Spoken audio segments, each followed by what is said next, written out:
Hello everyone, welcome to our channel. और अगर आपने अभी तक चैनल को सब्सक्राइब नहीं किया तो चैनल को सब्सक्राइब कर लें। सो लास्ट लेक्चर्स में हमने डिस्कस किया था 125 क्वेश्चंस, और इस वीडियोस में हम लोग बात करेंगे कि उसके आगे के क्वेश्चंस को हम लोग देखेंगे और इससे क्या क्या क्वेश्चंस बन सकते हैं, इसको भी हम लोग देखेंगे। So let's move to the question. Who founded the self respect movement? Self respect movement was founded by Periyar. तो इनका रियल नेम पेरियार नहीं था, ठीक है। इनका रियल नेम था ईवी रामास्वामी नायकर, ठीक है। ईवी रामास्वामी नायकर। तो अगर आपको कहीं पे भी ऐसा कुछ दिखे तो आप इसको ईवी रामास्वामी नायकर ने शुरुआत की थी सेल्फ रेस्पेक्ट मूवमेंट की। अगर हम बात करें ज्योतिबाई फूले की, ज्योतिबाई फूले से आपका सवाल बन सकता है कि गुलामगिरी किसने लिखी है, तो ज्योतिबाई फूले ने लिखी है, ठीक है। ज्योतिबाई फूले की वाइफ सावित्रीबाई फूले, सावित्रीबाई फूले ने एजुकेशन को लेकर काफी ज्यादा काम किया है। ज्योतिबाई फूले ने भी अनटचेबिलिटीज को हटाने के लिए वर्क किया है। बी आर अम्बेडकर ने भी अनटचेबिलिटीज को हटाने के लिए काफी ज्यादा काम किया है, ठीक है। उसके बाद अगर हम बात करें बी आर अम्बेडकर की, तो बी आर अम्बेडकर को अगर आप कह सकते हो तो फादर ऑफ इंडियन कॉन्स्टिट्यूशन आप उनको कह सकते हो कि who is known as father of Indian constitution, तो बी आर अम्बेडकर। अगर ऐसा कुछ अगर सवाल अगर आपसे आ जाता है, ठीक है। And he is also the one of the architect of the Indian constitution.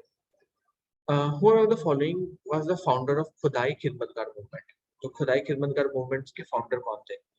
तो अगर हम बात करें खुदाई खिदमतगार मूवमेंट्स के फाउंडर जो थे तो वो थे अब्दुल गफ्फार खान, ठीक है। खान अब्दुल गफ्फार खान इसके फाउंडर थे।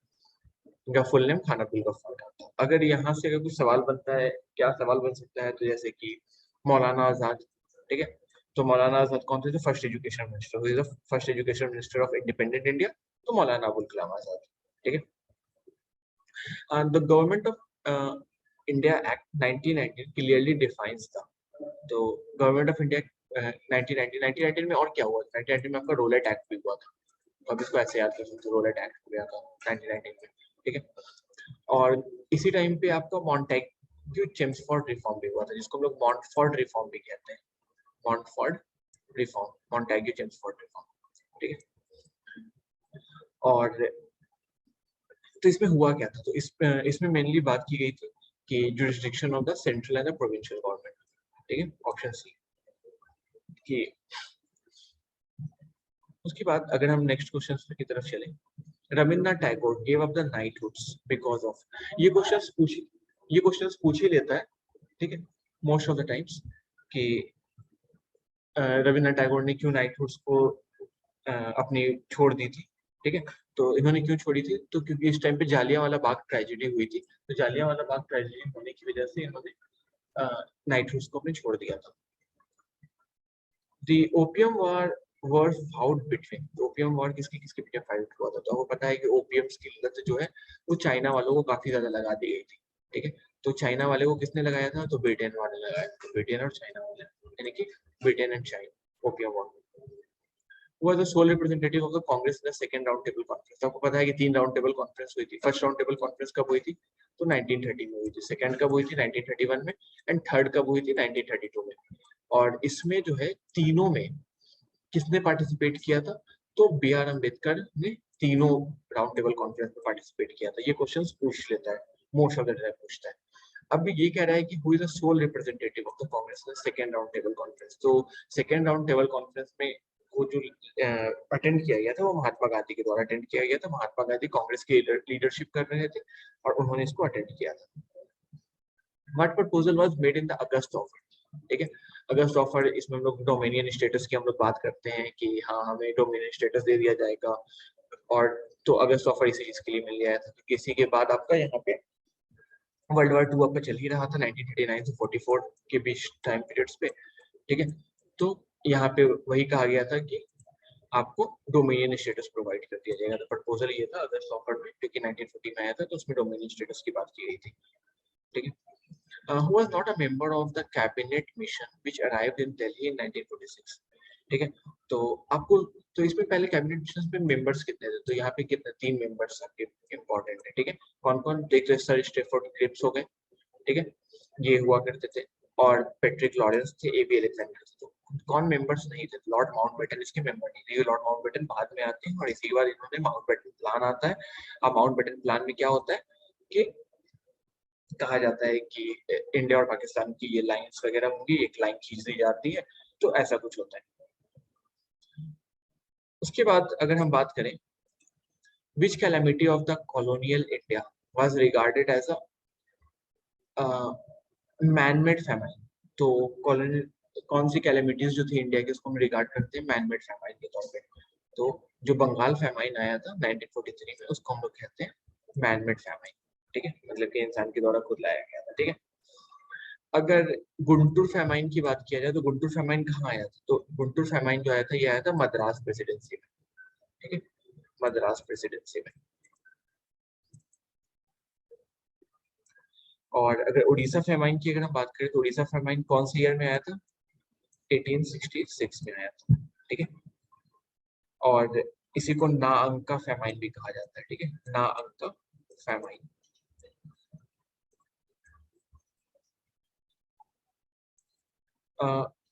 उसके बाद द फैमाइन ऑफ 1876 और 78 को कहा जाता है mainly great famine under crown rule, ठीक है। तो ये ऐसे आंसर नहीं है, मैं बता रहा हूँ आपको कि द फैमाइन ऑफ 1876-78 को कहा जाता है great famine under crown rule. तो क्राउन रूल आपको पता ही है कि 1858 में आ ही गया था, ठीक है, कि ब्रिटिश क्राउन के पास सारी रिस्पॉन्सिबिलिटीज चली गई थी, ठीक है, गुड गवर्नमेंट ऑफ इंडिया की बात की गई थी, तो ये सारी चीजें हुई थी। which governor general of India was primarily responsible for the suppress of ठगी, ठीक है, ठगी को primary responsible for suppress thugs जो थे उनको सप्रेस करने के लिए कौन से गवर्नर जनरल थे उस टाइम पे, ठीक है, तो उस टाइम पे थे लॉर्ड विलियम बेंटिक। अगर आपसे पूछ लेता है first governor general of India, ठीक है, तो that was Lord William Bentinck. अगर आपसे इसी चीज में पूछ लेता है कि who was the person who abolished the dual system of government, ठीक है, तो dual system of government किसने हटाया था? तो वारेन हास्टिंग ने हटाया था। abolish the dual system of government, abolish dual system of government, dual system of government, okay. उसके साथ साथ आपको अगर आपसे पूछ लेता है कोर्ट फीस किसने हटाई थी, कोर्ट में जो फीस लगती थी तो वो हटाया गया था लॉर्ड कॉर्नवालिस के द्वारा, ठीक है, okay. India become a republic in, India Republic कब बनता है, ठीक है, तो इंडिया बिकम रिपब्लिक इन 1950, ठीक है। तो 24 जनवरी 1950 को हमारा सारा कुछ बन के तैयार हो जाता है, बट हम लोग वेट करते हैं 26 जनवरी, क्योंकि उस दिन हम लोगों ने पूर्ण स्वराज की मांग की थी इसलिए। और 1947 में क्या आया था? तो इंडिया इंडिपेंडेंस एक्ट आया था, ठीक है। और अगर हम बात करें 1949 की, तो 1949 में हम लोगों ने क्या किया था? कॉन्स्टिट्यूशन को अडॉप्ट किया था, प्रीएम्बल हमारा इसी टाइम आया था, कॉन्स्टिट्यूशन अडॉप्ट किया गया था, ठीक है, कॉन्स्टिट्यूशन अडॉप्टेड। और 1952 में इलेक्शंस हेल्ड हुआ था, ठीक है। Who is considered as a father of economics? तो फादर ऑफ इकोनॉमिक्स जो कहा जाता है एडम स्मिथ को, ठीक है, एडम स्मिथ को फादर ऑफ इकोनॉमिक्स कहा जाता है। उसके साथ साथ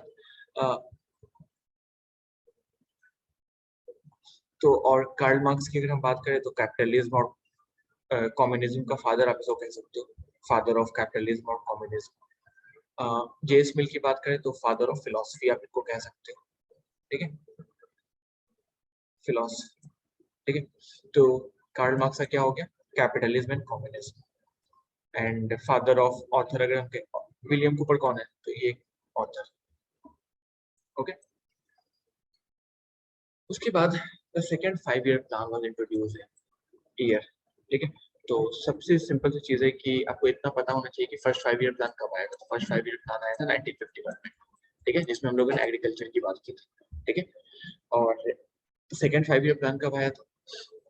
तो सेकंड तो हाँ, फर्स्ट 5 ईयर प्लान जो था वो हैरोल्ड डोमर मॉडल पे बेस्ड था, ठीक है, हैरोल्ड डोमर मॉडल्स में। और सेकंड 5 ईयर प्लान जो था वो पीसी महलनोबिस प्लान उसको कहते हैं, ठीक है। तो सेकंड 5 ईयर प्लान पूछ रहे तो आप इसको जान सकते हो कि इनको पीसी महलनोबिस प्लान भी कहा जाता है, ठीक है।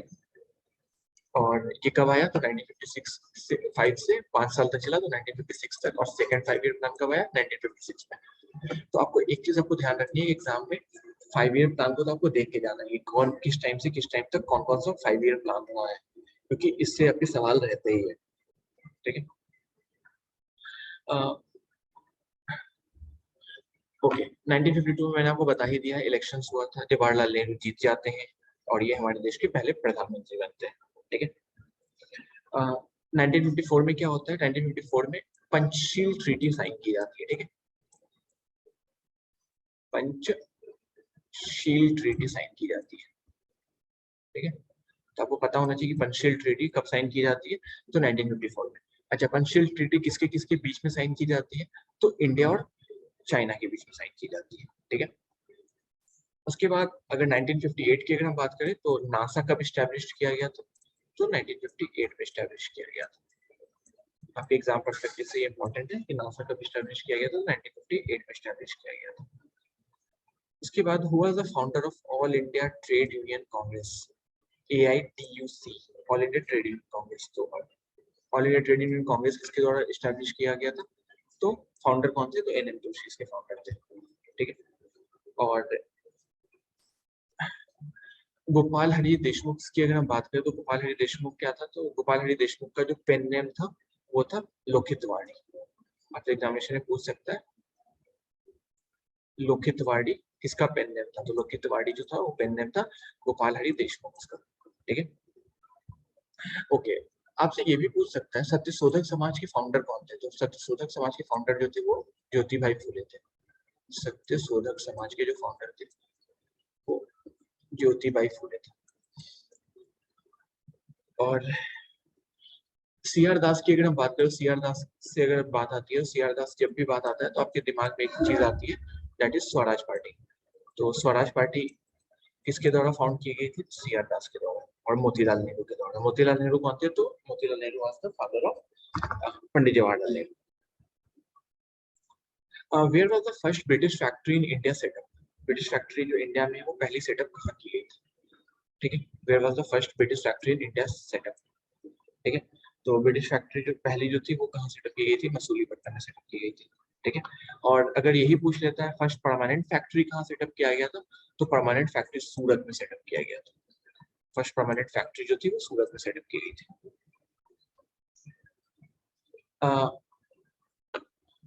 राया राया वका कामो is a text written about the ruler of which dynasty. ठीक है, तो ये लिखा गया था तुलुवास ऑफ विजयनगर। ठीक है, और किसके टाइम पीरियड में लिखा गया था, तो इस टाइम पे थे कृष्ण देव राय। ठीक है, Krishna Dev Rai during the reign of Krishna Dev Rai, तो कृष्ण देव राय के टाइम पे लिखा गया था। Who which of the Delhi Sultanate has been depicted as relieving Vishnu of all his worries in the Palamboli inscription। तो पलम्बॉली इंस्क्रिप्शन की भी हम बात करें तो आपको पता होना चाहिए कि दिल्ली सुल्तान से तो दैट वाज गयासुद्दीन बालबन। और गयासुद्दीन बालबन एक टाइम पे स्लेव हुआ करते थे, but after that he becomes a ruler. ठीक है, origin of the species is written by, the origin of the species जो है तो चार्ल्स डार्विन ने लिखा था कि इंसान के ओरिजिन्स के बारे में भी डार्विन की थ्योरीज है। ठीक है, तो ओरिजिन ऑफ द स्पीसीज किसके द्वारा लिखी गई है, तो चार्ल्स डार्विन के द्वारा। अगर आपसे पूछ लेता है कि डॉक्ट्राइन ऑफ यूनिफॉर्मिटेरियनिज्म, ठीक है, डॉक्ट्राइन ऑफ यूनिफॉर्मिटेरियनिज्म, ठीक है, तो ये किसके द्वारा लिखी गई है, तो ये है चार्ल्स लिल के द्वारा। Okay, Bihu is the festival associated with the state of, तो बिहू जो फेस्टिवल है वो किस स्टेट से एसोसिएटेड है, तो Bihu is associated with Assam. Okay, आप कमेंट में बताइए कि पोंगल जो है वो कौन से स्टेट से एसोसिएटेड है, just right in the comment sections कि पोंगल कहां से एसोसिएटेड है। ओके, अगर हम बात करें कि याओशैंग, ठीक है, याओशैंग, ठीक है, याओशैंग जो फेस्टिवल है वो किससे एसोसिएटेड है, तो वो मणिपुर से एसोसिएटेड है। अगर हम बात करें कि सोंग, SOUNG, सोंग, ठीक है। सोंग किससे एसोसिएटेड है और अरुणाचल प्रदेश से एसोसिएटेड है, ठीक है। और मिजोरम की अगर हम बात करें तो मिजोरम का एक फेस्टिवल है चपचार, CHAP, चपचारकुट फेस्टिवल, ठीक है। चपचारकुट फेस्टिवल, चपचारकुट फेस्टिवल किससे एसोसिएटेड है, तो मिजोरम से एसोसिएटेड है। Okay, next question, the ostrich is the largest living birds in the world is today found in the natural habitat only in, तो only in कहाँ ये पाया जाता है, तो it is only found in Africa, ठीक है। उसके बाद अगर आपसे पूछ लेता है अमेरिका के बारे में, अगर पूछ लेता है कि अगर अमेरिका से अगर कुछ ऐसा कोई सवाल होता है तो अमेरिका में क्या पाया जाता है, तो American bison, American bison America में पाया जाता है। उसके बाद अगर